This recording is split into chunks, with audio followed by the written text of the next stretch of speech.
Hello, c'est HR, votre chroniqueur. Alors aujourd'hui, je vais vous parler de la série Fear the Walking Dead, notamment la saison 8 qui clôture la série. Avant cela, n'oublie pas, pense à liker si tu aimes, pense à partager et essentiellement, pense à t'abonner si ce n'est pas fait. Let's go!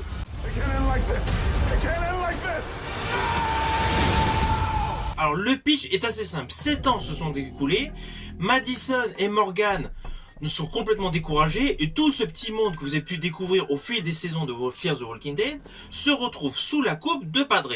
Voilà, c'est le postulat de base de cette saison 8, de cette saison finale. Ne vous inquiétez pas, vous me connaissez, je n'irai pas plus loin en détail scénaristique.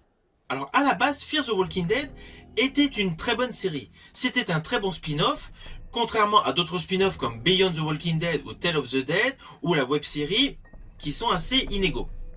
Fear the Walking Dead avait donc un gros avantage qui n'était autre que présenté avant le problème de l'infection pour avancer et se retrouver à la même époque, même période que The Walking Dead. D'ailleurs, le personnage de Morgan est le parfait exemple de cet état de choses. Nous l'avons vu dans The Walking Dead et il est devenu majoritairement donc le principal personnage, le principal protagoniste de la série Fear the Walking Dead.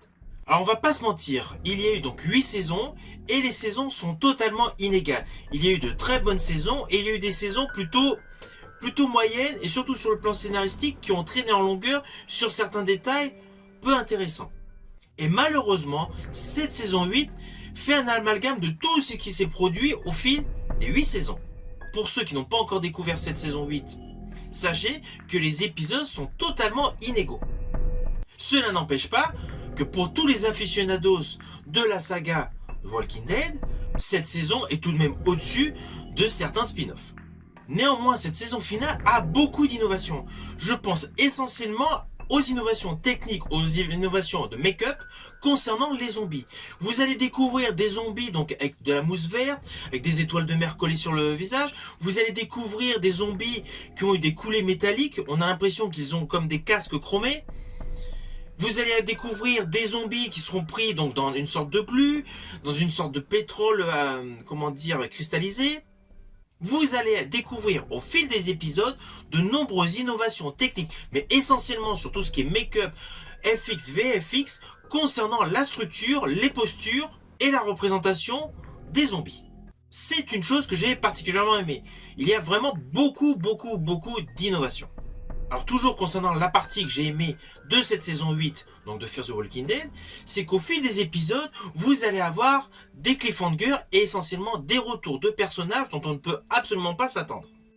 Grosso modo, il y a une sorte de clin d'œil à toutes les saisons précédentes. J'estime que ça c'est une plus-value à cette série.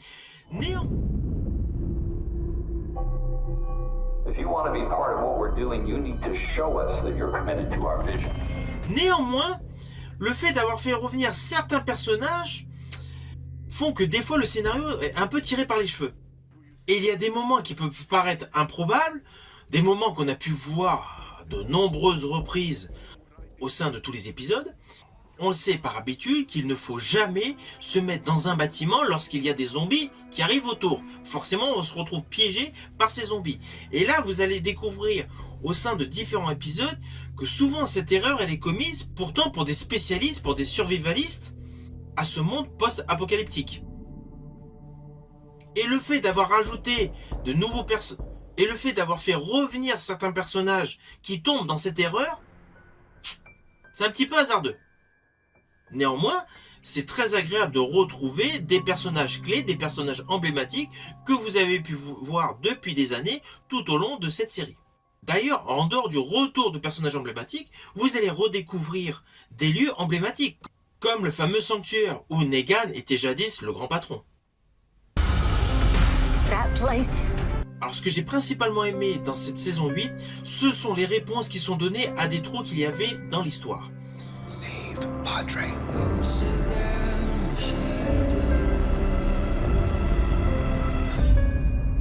Madison, been a while. Troy. Nous avons notamment l'explication de comment s'en est sorti Madison au fameux stade. Vous allez découvrir donc au fil des épisodes, au fil du déroulé de l'histoire, de nombreuses réponses à des questions qui étaient restées en suspens. À cela s'ajoute une histoire beaucoup plus travaillée autour du personnage de Victor. Victor qui a eu un personnage qui est passé par différentes étapes, par différentes transitions.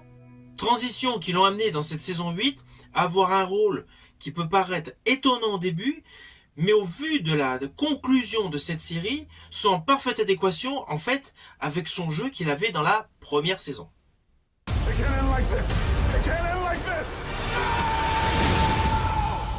Alors au final, c'est une série que je vous invite bien évidemment à voir, essentiellement pour tous les aficionados de la saga Walking Dead, et notamment ceux qui adorent la série Fear the Walking Dead.